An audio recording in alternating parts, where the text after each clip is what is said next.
Hello everyone. जो हम series start किए थे कक्षा 8वीं मैथ्स का, आज उसका सेकंड पार्ट है। इस पार्ट में हम लोग जो पहला चैप्टर था वर्ग एवं घन, उसके कुछ अलग महत्वपूर्ण तथ्य के बारे में हम लोग डिस्कशन करेंगे। ठीक है, तो सबसे पहले हम लोग कल का जो रिवीजन कर लेते हैं एक बार। कल जो पढ़ाई हुआ था उसका रिवीजन कर लेते हैं एक बार। कल हमने सीखा वर्ग किसे कहते हैं, वर्ग कैसे बनाया जाता है, कौन सा पूर्ण वर्ग संख्याएं होती हैं। ठीक है, तो एक बार मैं आपको 1 से लेकर 20 तक वर्ग बता देता हूं, इसको आप नोट डाउन कीजिएगा, याद कर लीजिएगा, ताकि आपको आसानी से और बन सके इस सवाल का। तो सबसे पहले 1 का वर्ग। 1 का वर्ग मतलब 1 गुणा 1। वर्ग कर रहे हैं मतलब उसको 2 बार गुणा करेंगे, उसी संख्या को उसी संख्या से 1 बार और गुणा करने के याद है। ठीक है, तो ये हो जाएगा 1 गुणा 1 बराबर 1। 2 का वर्ग, 2 गुणा 2 4। 2 का वर्ग मतलब 2 को 1 बार और 2 से गुणा करना है, तो आंसर कितना आएगा 4। 3 का वर्ग, 3 गुणा 3, आंसर कितना आएगा इसका 9। उसी प्रकार 4 का वर्ग, 4 गुणा 4, आंसर कितना आएगा 16। 5 का वर्ग करेंगे, 5 गुणा 5, कितना आएगा आंसर 25। 6 का वर्ग, 6 गुणा 6, 36। 7 का वर्ग निकालेंगे, 7 गुणा 7, 49। 8 का वर्ग करेंगे, 8 गुणा 8, 64। 9 का वर्ग करेंगे, 9 गुणा 9, 81। 10 का वर्ग करेंगे, 10 गुणा 10, कितना आ जाएगा ये 100। तो ये 1 से लेकर 10 तक के वर्ग और उनमें जो प्राप्त संख्याएं हैं वो लिखा गया है। उसी प्रकार 11 का वर्ग मतलब 11 गुणा 11, 121। 12 का निकालेंगे तो 12 गुणा 12, 144। 13 का वर्ग करेंगे तो 13 गुणा 13, 169। 14 का वर्ग करेंगे, 14 गुणा 14, 196। ठीक है, 15 का वर्ग करेंगे, 15 गुणा 15, 225। 16 का वर्ग करेंगे, 16 गुणा 16, 256। 17 का वर्ग करेंगे, 17 गुणा 17, 289। 18 का वर्ग करेंगे, 18 गुणा 18, 324। 19 का वर्ग करेंगे, 19 गुणा 19, 361। 20 का वर्ग करेंगे, 20 गुणा 20, 400। तो ये 1 से लेकर 20 तक के वर्गों का जो मान आता है उसको लिखा गया है। इसको आपको रिमेम्बर करना है, नोट डाउन करके हमेशा याद रखेंगे, क्योंकि इसमें बहुत सारे ऐसे प्रश्न भी होंगे जिसमें ये सब आएंगे, तो आपको इजी रहेगा उसमें सॉल्व करने के लिए। तो इधर जो रहेगा, इधर वाली संख्या जैसे 1 है, 4 है, 9 है, 16 है, 25, इनको हम लोग क्या बोलते हैं, इनको बोला जाता है पूर्ण वर्ग संख्या। इधर वाले जो संख्या आते हैं इसको क्या बोलते हैं हम लोग, पूर्ण वर्ग संख्या। इनको क्या बोला जाएगा, पूर्ण वर्ग संख्या। जैसे 1, 4, 9, 16, 25, 36, 49, 64, ये सभी। उसी प्रकार इधर वाले हैं, ये सभी क्या है, पूर्ण वर्ग संख्या, जिनको प्राप्त करने के लिए कोई भी संख्याओं को 2 बार गुणा करना पड़ता है। कोई भी एक संख्या होगा उसको और एक बार फिर गुणा करोगे तो वो संख्या प्राप्त होता है, तो इसको हम लोग क्या बोलते हैं, पूर्ण वर्ग संख्या बोलते हैं। ये सब हम लोग कल पढ़ चुके हैं, तो आज हम लोग कुछ नया सीखेंगे। ठीक है, आज हम लोग डिस्कस करेंगे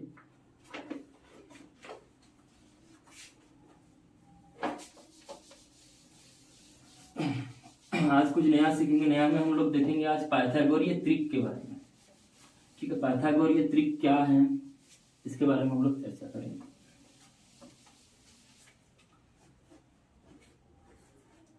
तो यहाँ पे सबसे पहले हम लोग हेडिंग देते हैं पाइथागोरीय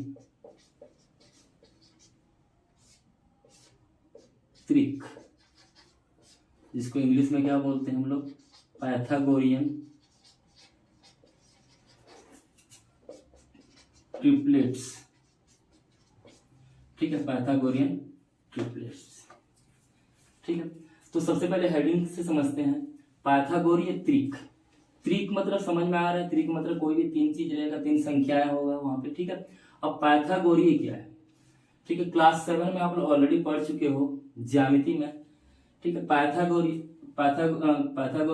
प्रमेय,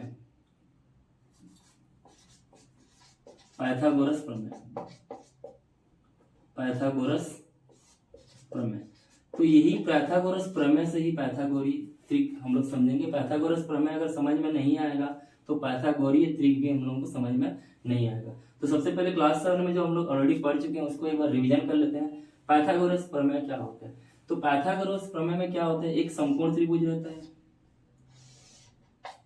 ठीक है। जैसे मान लो यहाँ पे ABC एक समकोण त्रिभुज है, जिसमें समकोण कहाँ बन रहा है, कोण भी यहाँ पे समकोण है। समकोण का मतलब क्या, 90 अंश, ठीक है। 90 अंश जहां बनता रहेगा, ठीक उसके सम्मुख भुजा, जिस कोण जहां 90 अंश बन रहा है उसके सम्मुख भुजा को हम लोग क्या बोला जाता है, इनका अलग नाम रहता है। इनका नाम क्या है, कर्ण है।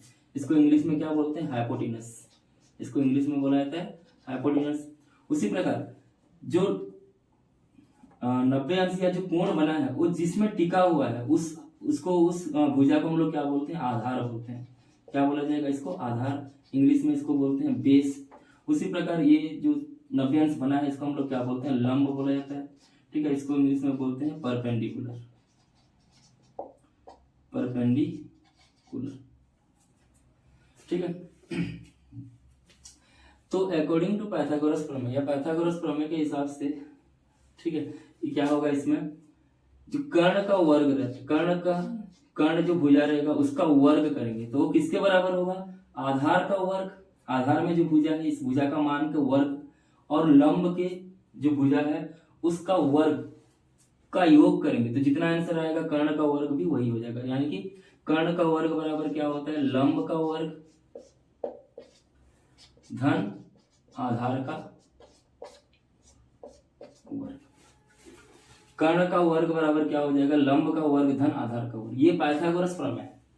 पाइथागोरस प्रमेय से हम लोगों को ये समझ में आता है कि अगर एक समकोण त्रिभुज है, समकोण त्रिभुज में कर्ण रहता है, आधार रहता है और लंब रहता है। 3 भुजा रहते हैं, तीनों भुजाओं का अलग अलग नाम होता है।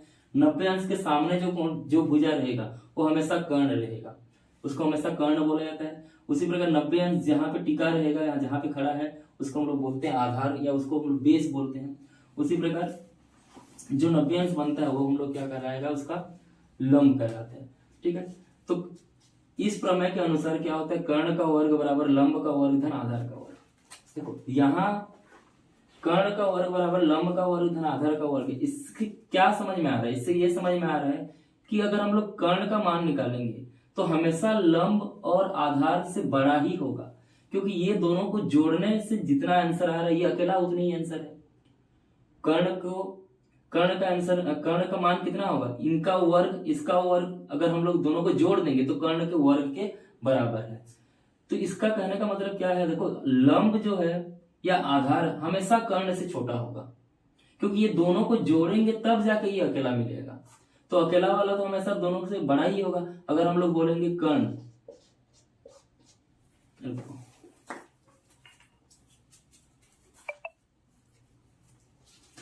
ठीक है, यहां देखो कर्ण का मान कब आ रहा है, कर्ण का वर्ग का मान आ रहा है, लंब के वर्ग और आधार के वर्ग को अगर हम लोग दोनों को जोड़ देंगे तब जाके कर्ण का वर्ग का मान आ रहा है। इसका मतलब है कि कर्ण का मान जितना भी होगा हमेशा, अगर हम लोग लंब के साथ कंपेयर करेंगे या आधार के साथ कंपेयर करेंगे, तुलना करेंगे तो हमेशा बड़ा ही होगा। तो कर्ण जो है हमेशा बड़ा होता है किससे, लंब से।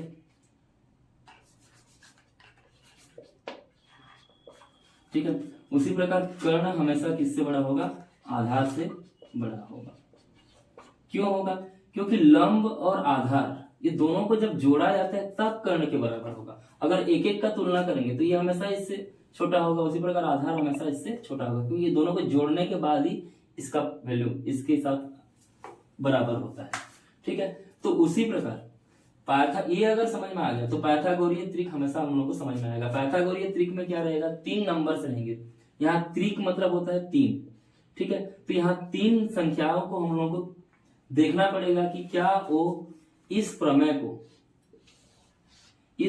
को लागू करते हैं कि नहीं, इस प्रमेय में वो लागू हो रहे हैं या नहीं। 3 ऐसा नंबर दिया जाएगा आप लोगों को सबसे पहले ये देखना पड़ेगा कि उसमें कौन सा हम लोग कर्ण है बोला जा सकता है, मतलब कर्ण कौन सा होगा। अगर 3 नंबर दिया गया है तो कर्ण हमेशा सबसे बड़ा वाला होगा, क्योंकि हम लोग को पता चल गया है कि कर्ण का वर्ग बराबर क्या होता है, लंब का वर्ग धन आधार का वर्ग, दोनों को जोड़ेंगे तब किसके बराबर होगा, कर्ण के वर्ग के बराबर होगा। अगर हम लोग एक एक का तुलना करेंगे तो हमेशा कर्ण किससे बड़ा होगा, लंब से बड़ा होगा, हमेशा कर्ण किससे बड़ा होगा, आधार से बड़ा होगा। ठीक है, तो अगर वैसे 3 संख्याएं भी दिया गया है, तो 3 संख्याएं अगर दिया गया है, जैसे एग्जाम्पल लेते हैं, ठीक है, पाइथागोरीय त्रिक का एक उदाहरण लेते हैं। देखो हम लोग यहाँ पे जैसे मान लो 3 संख्या दिया गया है, बुक से ही हम लोग उदाहरण ले लेते हैं। बुक में जैसे यहाँ पे दिया है 5, 12 और 13। ठीक है, यहाँ एक ट्रिपलेट्स दिया है या एक त्रिक दिया है 5, 12 और 13। हम लोगों को चेक करना है कि क्या ये पाइथागोरीय त्रिक होगा या नहीं, पाइथागोरीय त्रिक होगा या नहीं, उसको चेक करना है। तो उसको चेक करने के लिए अगर ये इस प्रकार का जो रूल है बनाया गया है, इसको अगर फॉलो करेगा, इसको अगर ये लागू करता है, तो ये पाइथागोरीय त्रिक होगा, नहीं तो नहीं होगा। लेकिन आपको पाइथागोरीय त्रिक में कौन सा कर्ण के बराबर होगा, कौन सा लंब के बराबर होगा, कौन सा आधार के बराबर होगा, उसको जानना है। ठीक है, तो सबसे पहले देखो यहाँ पे कर्ण का वर्ग, कर्ण का वर्ग हम लोग पता चल गया, कर्ण सबसे बड़ा होता है, लंब से आधार से ही बड़ा होता है, तो सबसे बड़ा जो है वो क्या हो जाएगा, कर्ण। तो यहाँ पे कर्ण कौन सा हो जाएगा, 13। लिखना नहीं है, लेकिन आपको ये समझना है कि ये कर्ण के बराबर होगा। तो 13 इधर आएगा, 13 का वर्ग। उसी प्रकार देखो यहाँ अब ये दोनों लंब और आधार, मान लो लंब हम लोग 5 ले लिए तो ये 5 का वर्ग हो गया, आधार को हम लोग 12 ले लेते ये 12 का वर्ग। अगर इनका वर्ग और करके देखेंगे, उसके बाद इसका वर्ग करेंगे, इसका वर्ग करके दोनों को जोड़ेंगे, अगर इसके बराबर होगा तो पाइथागोरीय त्रिक होगा, नहीं तो नहीं होगा। करके देखते हैं, अभी बताया था आप लोगों को 13 का वर्ग, 13 का वर्ग कितना होता है, 169। तो यहाँ क्या है, 5 का वर्ग हो जाएगा 25 और ये 12 का वर्ग कितना होगा, 144। अब ये दोनों को जोड़ो, 5 4 9, 4 2 6 और 1, यहाँ भी 169, यहाँ भी 169, तो दोनों बराबर हो रहा है। तो दोनों बराबर हो रहा है, दोनों साइड LHS RHS बराबर हो गया। मतलब यहाँ पे जो ट्रिपलेट्स दिया गया था, यहाँ पे जो त्रिक दिया गया था, ये इस रूल को फॉलो कर रहा है। इस रूल को अगर फॉलो करेगा तो हम लोग क्या बोलेंगे, ये पाइथागोरीय त्रिक है, पाइथागोरीय त्रिक वो है, ऐसा माना जाएगा। क्योंकि यहाँ पे इस रूल को फॉलो करना चाहिए, पाइथागोरस प्रमेय जो है उस रूल को फॉलो करेगा। अगर जो भी 3 संख्याएं दिया जाएगा तो वो पाइथागोरीय त्रिक कराएंगे, नहीं तो नहीं कराएंगे। और एग्जांपल ले लेते हैं, आपको ये हमेशा याद रखना है, कर्ण का वर्ग बराबर क्या होता है, लंब का वर्ग धन आधार का वर्ग। और एग्जांपल ले लेते हैं इसमें, देखो ठीक है, बुक में और दिया है एग्जांपल से समझते हैं। जैसे और दिया है यहाँ पे 8, हमको चेक करना है 8, 15 और 17, क्या 8, 15 और 17 पाइथागोरीय त्रिक होगा। अगर ये रूल फॉलो करेगा तो होगा, नहीं तो नहीं होगा। तो सबसे पहले जानना है इसमें कर्ण कौन सा होगा। ठीक है, तो सबसे बड़ा वाला कर्ण होता है, तो कर्ण का मान कितना हो जाएगा यहाँ पे 17। तो हम लोग करके देखेंगे, 17 का वर्ग, 17 का वर्ग बराबर 8 का वर्ग धन 15 का वर्ग। अगर ऐसा कंडीशन हो रहा है, रूल फॉलो करेगा तो पाइथागोरीय त्रिक होगा, नहीं तो नहीं होगा। अभी बताया था 17 का वर्ग कितना होता है, 17 का वर्ग ठीक है 289, 8 का वर्ग कितना होगा 64, 15 का वर्ग कितना होगा 225। दोनों को जोड़ के देखो, 5 4 9 6 2 8 और यहाँ पे 2, ये 289 इधर भी है। तो देखो यहाँ पे भी दोनों तरफ बराबर हो रहा है, LHS RHS दोनों राइट हैंड साइड और लेफ्ट हैंड साइड दोनों इक्वल हो रहा है, बायां पक्ष से दायां पक्ष से बराबर हो जा रहा है। तो अगर ऐसा बराबर होगा यानी कि इस रूल को फॉलो कर रहा है, इस रूल को फॉलो कर रहा है, मतलब ये पाइथागोरीय त्रिक होगा, नहीं तो पाइथागोरीय त्रिक नहीं होगा। और एग्जांपल लेते हैं, जैसे यहाँ पे ठीक है, इसको फिर मिटा रहा हूं, और एक एग्जांपल लेते हैं। जैसे यहाँ पे और दिया है 10, 15 और 25। ठीक है, यहाँ पे 3 संख्याओं का ये दिया है पाइथागोरीय त्रिक। तो हमको चेक करना है कि वाकई में ये पाइथागोरीय त्रिक है या नहीं। तो सबसे पहले क्या करना पड़ेगा, इस रूल के हिसाब से चेक करना पड़ेगा कर्ण कौन सा होगा। कर्ण मतलब सबसे बड़ी कौन है यहाँ पे 25। तो 25 कर्ण सबसे बड़ा होता है, तो यहाँ 25 क्या हो जाएगा, कर्ण हो जाएगा। तो 25 का वर्ग बराबर क्या होना चाहिए, 15 का वर्ग होना चाहिए धन 10 का वर्ग होना चाहिए। इधर कुछ भी लिखो आप, इधर 10 लिखो, इधर 15 लिखो, चलेगा, लेकिन इधर वाला हमेशा बड़ा वाला ही होगा। तो 25 का वर्ग कितना होता है 625, इधर 15 का वर्ग 225 और 10 का वर्ग कितना होता है 100। ठीक है, तो 625 बराबर इधर क्या 325 धन 100 किए तो कितना आया, 225 धन 100 किए तो कितना आ गया 325। क्या ये दोनों बराबर हो रहे हैं, यहाँ पे बराबर नहीं हो रहे हैं। तो बराबर नहीं हो रहे हैं मतलब ये पाइथागोरीय त्रिक होगा ये पाइथागोरीय त्रिक नहीं होगा। क्यों? क्योंकि ये पाइथागोरस प्रमेय फॉलो ही नहीं कर रहा है, तो पाइथागोरीय त्रिक ये नहीं है। ठीक है, तो आप लोगों को सबसे पहले इस नियम को समझना है कि कर्ण का वर्ग बराबर लंब का वर्ग धन आधार का वर्ग हो, जो क्लास 7 में हम लोग ऑलरेडी पढ़ चुके हैं। तो इसको ही आप लोगों को याद करके आप लोगों को पाइथागोरीय त्रिक को बनाना है। तो यहाँ देखो पाइथागोरीय त्रिक है या नहीं, इसको जांच करने के लिए हम लोगों को कुछ संख्याएं दिया गया है, इनका वर्ग, उसीलिए आप लोगों को मैं कम से कम 1 से लेकर 20 तक का वर्ग लिखा दिया हूं, जिसको आप लोगों को याद करना है, जिसकी सहायता से आप इजीली इसको बना सकते हो। ठीक है, तो ये था अभी हम लोगों का पाइथागोरीय त्रिक। इसके बाद हम लोग देखेंगे, ठीक है, आपको समझ में आ गया सबको? इसमें क्या करना रहेगा, सबसे बड़ी संख्या का वर्ग बाकी जो तो दो संख्याएं दिया रहेगा उनके वर्ग के योग के बराबर होना चाहिए। अगर ऐसा होगा तो पाइथागोरीय त्रिक होगा, नहीं तो पाइथागोरीय त्रिक नहीं होगा। ठीक है, चलो अब हम आगे बढ़ते हैं। उसके बाद दिया है देखो नेक्स्ट,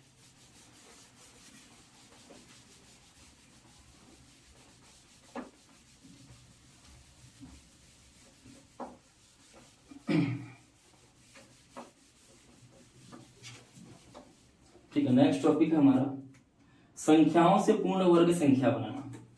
ठीक है, संख्याओं से पूर्ण वर्ग संख्या बनाना। तो पाइथागोरीय त्रिक समझने के बाद अब लोग हम देखेंगे अभी नया संख्याओं से पूर्ण वर्ग संख्या बनाना। कोई भी संख्या दिया रहेगा उससे हम लोग पूर्ण वर्ग संख्या कैसे बना सकते हैं। तो पूर्ण वर्ग संख्या बनाने के लिए हम लोगों को पूर्ण वर्ग संख्या क्या होते हैं ये जानना पड़ेगा। ये मैं ऑलरेडी बता चुका हूँ। पूर्ण वर्ग संख्या क्या है? पूर्ण वर्ग संख्या वह संख्या है जो एक संख्या को उसी संख्या से एक बार गुणा करने के बाद जो आंसर आता है वही वो क्या कहलाता है? पूर्ण वर्ग संख्या कहलाता है। यानी कि पूर्ण वर्ग संख्याओं का अगर हम लोग अभाज्य गुणनखंड करेंगे, उसमें जो भी अभाज्य संख्याएं रहेंगे भाग देंगे अभाज्य संख्याओं से, तो हमेशा वो जोड़ी में रहेंगे। जैसे मान लीजिए एक संख्या है जिसका अगर हम लोग अभाज्य गुणनखंड कर रहे हैं तो वो 2 से भी भाग जा रहा है और भाग दे रहे हैं तो 3 से भी जा रहा है, 5 से भी जा रहा है। तो अगर वो पूर्ण वर्ग संख्या होगा तो वो हमेशा जोड़ी में रहेंगे। 2 कम से कम 2 बार रहेगा, 3 कम से कम 2 बार रहेगा, 5 कम से कम 2 बार रहेगा, तब उनका जोड़ी बनेगा और वो क्या कहलाएगा? पूर्ण वर्ग संख्या कहलाएगा। ठीक है, तो अगर ऐसी संख्याएं लेंगे जिनका जोड़ी बन जा रहा है तो पूर्ण वर्ग संख्या हो जाएगा, और अगर जिनका जोड़ी नहीं बन रहा है तो क्या करके हम लोग पूर्ण वर्ग संख्या बना सकते हैं उसके बारे में हम लोग पढ़ेंगे। तो मान लीजिए एक संख्या दिया है जैसे 720। ठीक है, तो 720 सबसे पहले तो हम लोग चेक करेंगे कि क्या ये पूर्ण वर्ग संख्या है या नहीं। अगर पूर्ण वर्ग संख्या है तो अच्छी बात है, नहीं है तो पूर्ण वर्ग संख्या हम लोग कैसे बना सकते हैं। तो पूर्ण वर्ग संख्या है या नहीं इसके लिए क्या करेंगे? चेक करने के लिए अभाज्य गुणनखंड करेंगे इसका। ठीक है, अभाज्य गुणनखंड कहां से शुरू करते हैं हम लोग? 2 से शुरू करेंगे, क्योंकि अभाज्य संख्या सबसे पहली अभाज्य संख्या या सबसे छोटी अभाज्य संख्या 2 होता है। तो क्या ये 2 से भाग जाएगा? ठीक है, 2 से भाग जाएगा या नहीं इसके लिए चेक करने के लिए क्या करेंगे हम लोग? इसके इकाई की संख्या को देखेंगे। अगर इकाई की संख्या 0, 2, 4, 6, 8 रहता है तो वो 2 से भाग जाता है वह संख्या, नहीं तो 2 से भाग नहीं जाएगा। तो यहाँ इकाई में देखिए, यहाँ इकाई में 0 है। इकाई में अगर 0 आ गया तो ये 2 से भाग जाएगा, तो 2 से भाग देंगे इसको। 2 से भाग देने के लिए सबसे पहले पहली संख्या देखेंगे 7, जो 2 से बड़ा है। 2 से अगर बड़ा हो जाएगा तो एक ही संख्या को लेकर भाग देंगे। तो सबसे पहले 2 का पहाड़ा 7 में 7 आएगा कि नहीं आएगा? 2 के पहाड़ा में नहीं आता है, तो उससे कम वाला कौन आएगा? 6। तो 2 तिया 6, 7 में 6 जाएगा तो एक बचेगा 12 आ जाएगा यहाँ पे। ठीक है, तो 2 छक्के 12, फिर 2 शून्य 0, फिर इसके इकाई में 0 आ गया तो फिर ये 2 से भाग जाएगा। ठीक है, तो 2 से भाग देंगे तो 2 एकम 2। ठीक है, 3 में 2 जाएगा तो 1, यहाँ 16 आएगा, 2 8 16 और 0, 2 शून्य 0। उसी प्रकार फिर 2 से भाग देंगे, क्योंकि इकाई में 0 आ रहा है। जब तक इकाई में आते रहेगा ऐसी संख्या जो 2 से भाग जाएगा तो हम लोग 2 से ही भाग देंगे। तो 2 से भाग जाएगा ये, तो ये 2 9 18, 2 शून्य 0। अब देखो यहाँ दोनों को एक साथ ले लिया 18 को, क्यों? क्योंकि एक संख्या ले रहे हैं तो ये 2 से छोटा हो जा रहा है तो 2 संख्या लेना पड़ेगा। 2 संख्या लेते तो 18 होते हैं। 2 के पहाड़ा में 18 कितने बार में आता है? 9 बार में। 2 9 18 और 2 शून्य 0। अब ये फिर इकाई में 0 आ गया तो ये फिर 2 से भाग जाएगा। अब यहाँ देखो एक संख्या कौन है? 9। 2 से बड़ा है तो एक ही संख्या को लेकर भाग देंगे, तो 2 4 8, 9 में 8 जाएगा तो 1, यहाँ 10 आएगा, 2 पंचे 10। अब देखो यहाँ पे इकाई में 5 आ गया। इकाई में 5 आ गया मतलब ये 2 से भाग नहीं जाएगा, क्योंकि जिसके इकाई में 0, 2, 4, 6, 8 रहता है वही 2 से भाग जाता है। वो विभाजकता नियम है 2 का। उसी प्रकार ये 2 से अगर भाग नहीं जाएगा तो उसके बाद जो अभाज्य संख्या उसमें चेक करेंगे। 2 के बाद अभाज्य संख्या कौन आएगा? 2 के बाद अभाज्य संख्या आएगा 3 आएगा, तो 3 से चेक करना पड़ेगा। 3 से चेक करने के लिए क्या करना पड़ेगा? दोनों संख्याओं का योग। यहाँ जो भी संख्या दिया रहेगा, जितनी भी संख्याएं रहेगा, सभी संख्याओं का योग करते हैं। तो यहाँ 2 संख्या दिया है तो 2 संख्याओं का योग करेंगे। तो 4 और 5 का योग करने के बाद कितना आएगा? 4 और 5 का अगर योग करेंगे तो 9 आएगा। तो 9 जो है 3 से भाग जाता है, ठीक है, तो ये संख्या भी 3 से भाग जाएगा। तो 3 से भाग देंगे तो ये 3 एकम 3, फिर यहाँ 1 आ जाएगा, तो 3 पंचे 15। उसी प्रकार देखो यहाँ पे फिर ये किससे भाग जाएगा? 15। फिर धन करके देखो ये 3 के पहाड़ा में आया था, या 3 पंचे 15, और फिर ये 5 किससे भाग जाता है? 5 एकम 5। तो देखो अगर हम लोग 720 का अभाज्य गुणनखंड किए तो 720 का अभाज्य गुणनखंड करने के बाद क्या आएगा? 2 गुणा 2 गुणा 2 गुणा 2 गुणा 3 गुणा 3 गुणा 5, ठीक है। तो ये क्या? ये पूर्ण वर्ग संख्या है। पूर्ण वर्ग संख्या अगर होगा तो जितने भी यहाँ पे इसका गुणनखंड आए हैं वो सभी जोड़ी में रहेंगे, ठीक है। तो जोड़ी बना के देखते हैं। जोड़ी समान संख्याओं का जोड़ी, जैसे यहाँ पे ये दोनों का जोड़ी बन गया, ये दोनों का जोड़ी बन जा रहा है, ये दोनों का जोड़ी बन जा रहा है, लेकिन 5 अकेला बच रहा है, इसमें कोई जोड़ी नहीं बन रहा है। तो अगर पूरा पूरा जोड़ी नहीं बन रहा है तो पूर्ण वर्ग संख्या नहीं है, ठीक है। तो 720 क्या होगा? पूर्ण वर्ग संख्या है क्या? ये अभी पूर्ण वर्ग संख्या ये नहीं है। तो इसी संख्या से हम लोगों को पूर्ण वर्ग संख्या बनाना है। तो यहाँ देखो पूर्ण वर्ग संख्या बनाने का इसमें 2 तरीका होगा, ठीक है। क्या क्या तरीका होगा? यहाँ अगर यहाँ 5 अकेला बच जा रहा है तो 5 अकेला बच जा रहा है तो इसमें और एक अगर 5 आ जाएगा तो वो जोड़ी बन जाएगा। तो जोड़ी बन जाएगा मतलब ये पूर्ण वर्ग संख्या बन जाएगा।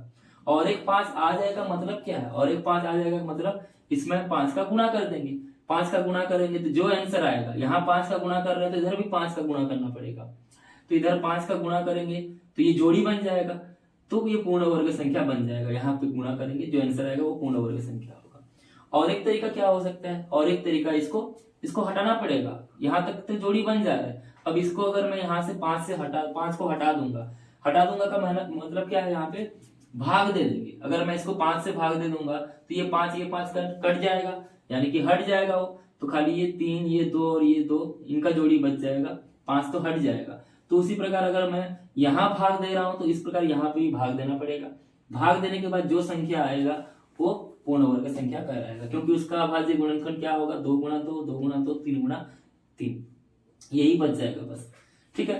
तो संख्याओं से पूर्ण वर्ग संख्या बनाना 2 तरीका से हो सकता है। या तो उसको हम लोग गुणा करेंगे या तो हम लोग उसमें भाग देंगे, ठीक है। तो आपको जिस प्रकार से प्रश्न दिया रहेगा, ठीक है। अगर मान लो यहाँ पे 2 प्रश्न हो सकता है। पहला प्रश्न क्या होगा कि 720 में क्या गुणा करें, ठीक है, क्या गुणा करें तो पूर्ण वर्ग संख्या बन जाएगा। तो पूर्ण वर्ग संख्या बन जाएगा,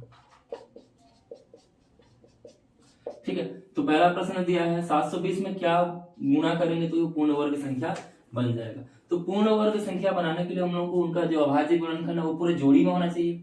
तो यहाँ इसका जोड़ी बन रहा है, इसका जोड़ी बन रहा है, इसका जोड़ी बन रहा है, लेकिन इसका जोड़ी नहीं बन रहा है। तो और एक संख्या लाना पड़ेगा वहां पे, और एक संख्या गुणा करना पड़ेगा।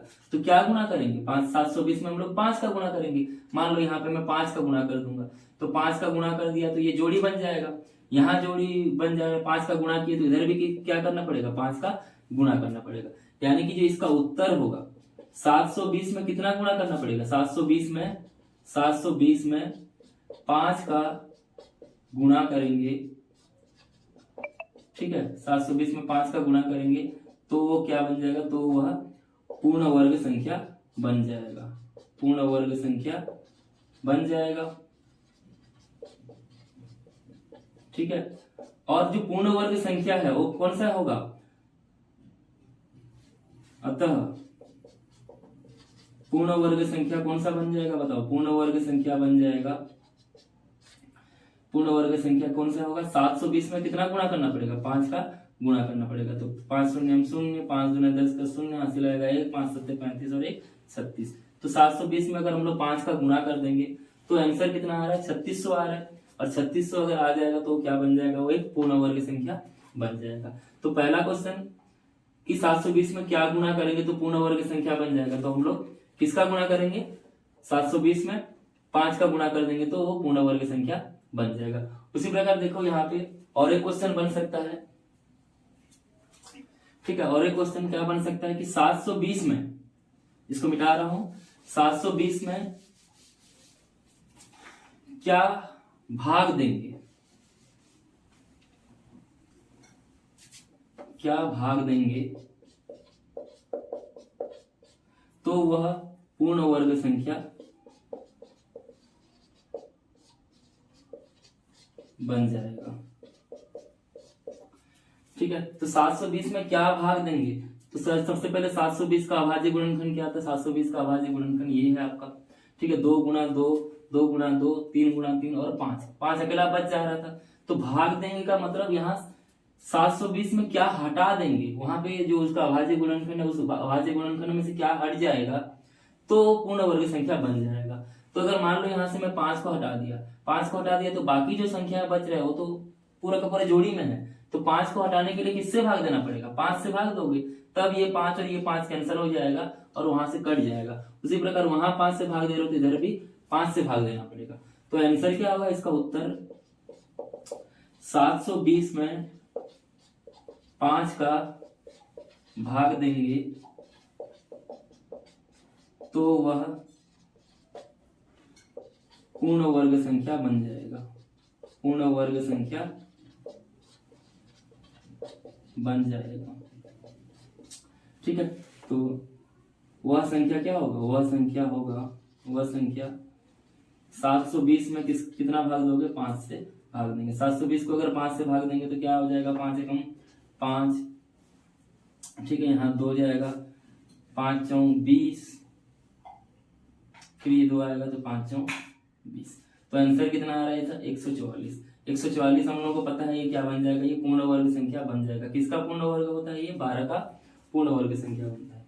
तो इस प्रकार हम लोग 720, अगर आपको जिस हिसाब से प्रश्न दिया रहेगा 720 में अगर गुणा करने के लिए बोला जाएगा या कोई भी संख्या दिया रहेगा उसमें क्या संख्या गुणा करना है, क्या संख्या भाग देना है, जिस हिसाब से प्रश्न पूछा जाएगा उस हिसाब से हम लोग आंसर निकाल सकते हैं। लेकिन आंसर निकालने से पहले हम लोग को क्या करना पड़ेगा, ये प्रोसेस अभाज्य गुणनखंड प्रोसेस, जिसको हम लोग प्राइम फैक्टराइजेशन मेथड भी बोलते हैं, ये अभाज्य गुणनखंड प्रोसेस को अच्छे से बनाना पड़ेगा, समझना पड़ेगा, तब जाके हम लोग इसको कर सकते हैं। Thank you. आज के लिए इतना ही, फिर हम लोग एक्सरसाइज स्टार्ट करेंगे इस चैप्टर का नया अगली वीडियो में, ठीक है। धन्यवाद।